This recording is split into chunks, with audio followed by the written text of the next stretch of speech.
Just real quick, that's Duquesne's 5th straight win, most since 2011. That was 11 straight. 5th straight 20-point game for Ovie Soko. The last player to do that was Bryant McAllister, who did it in his last 5 games at Duquesne in 2006. I'm sorry, go ahead. 5 straight wins is great, but I think get that first A10 one probably means a lot to you guys. Man, it's huge, but I feel like the key for us now really is just treating every game like it's our Super Bowl, man. You know, especially in A10.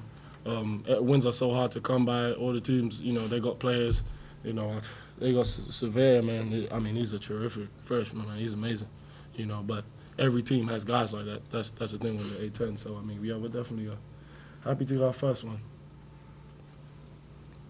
What was the game plan in the week leading up to this? How do you try to stop such a dimensional player like John Severe out there? Well, first of all, give credit to him. He's a good player. You know, he's going to continue to get better because he's only a freshman. But we just, you know, be aggressive on defense. He's going to take shots regardless, no matter if you can testing him open. You know, he's going to take shots, and tonight he made quite a few, both him and Frazier. But, you know, when you got guys like that, it's not just one guy guarding them. It's all 5 on the floor, you know, and I think we did a pretty decent job. He made some tough shots. He made a lot of threes when we went zone.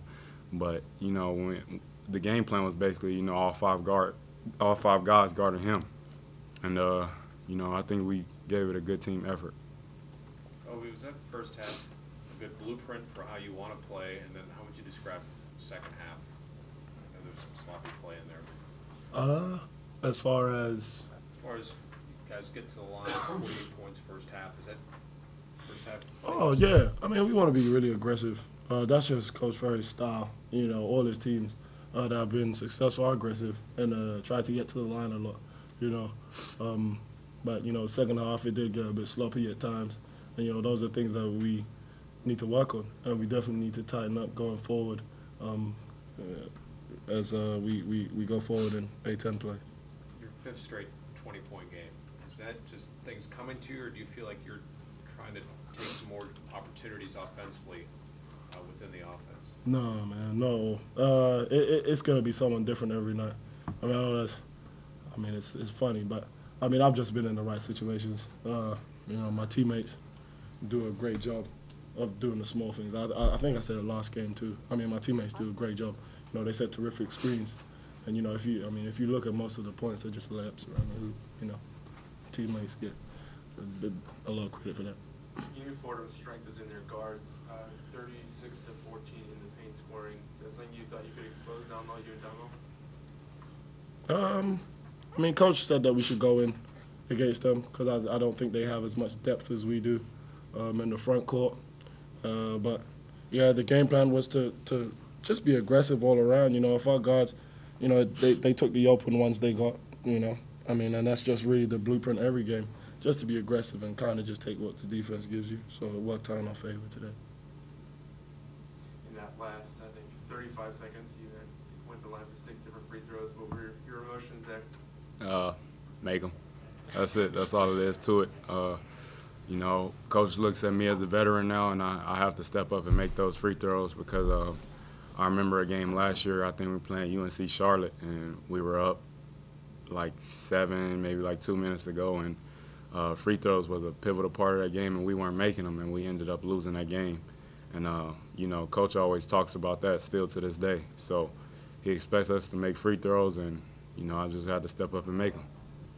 Jeremiah, last year you were part of a group that went 1-15 in A10. Right away you start out 1-0 in A10. Is there, I would think emotionally that has to feel good at this point to get that first one right away. Yeah, definitely got the monkey off our back. Ovie was here last year, but he didn't play, so, you know, he was miserable going through it, but I was a little bit more miserable because I was the one playing, you know. But definitely good to get the first win, and, you know, we don't just want to win one game. It's just it happened a lot earlier than it did last year. And, you know, we expect to win more. We just got to keep getting better because the schedule's only going to get tougher. So, you know, I think we'll be fine, though. Jeremiah, what's different with this team this year? I think we're more of a closely knitted team, more of a family. We do have more talent this year, I think. And I think we listen. We've all bought in. I think we listen to Coach a lot more this year. You know, it's not about one guy. And we have great leadership coming from this guy sitting next to me. You know, we listen to him in practice every day. We listen to coach in practice every day. And, you know, I think that's something we lacked last year was leadership. And, you know, this year, Ovie and I took it upon ourselves to not let the young guys, you know, do the wrong things. And we have to lead by example and continue to do that. Do you think you're playing a lot more physical in paint this year? Definitely. You know, when you got a guy like this and Damo, and, you know, last year I don't think we had that presence on the inside. And when you got it, you got to take advantage of it. And I think we do a good job of doing that. And, you know, you got to get a credit to those bigs inside. They're getting it done. Oh, do you like going against guys like that who are big, muscular kind of guys, but really can't stay with you when it comes to quickness? I mean, it seems like you like taking it to them a few times. I mean, you know, I'm just an aggressive player. I think if that's the matchup, you know, when our team can use that mismatch to our advantage, I mean, yeah, for sure. You know, I'm always willing to step up to the table, but you know, if we see a mismatch somewhere else on the floor, we'll exploit that as much as we can. We'll have both coaches in here, so we'll get Coach McCord next. Thank you. I appreciate it. Yeah.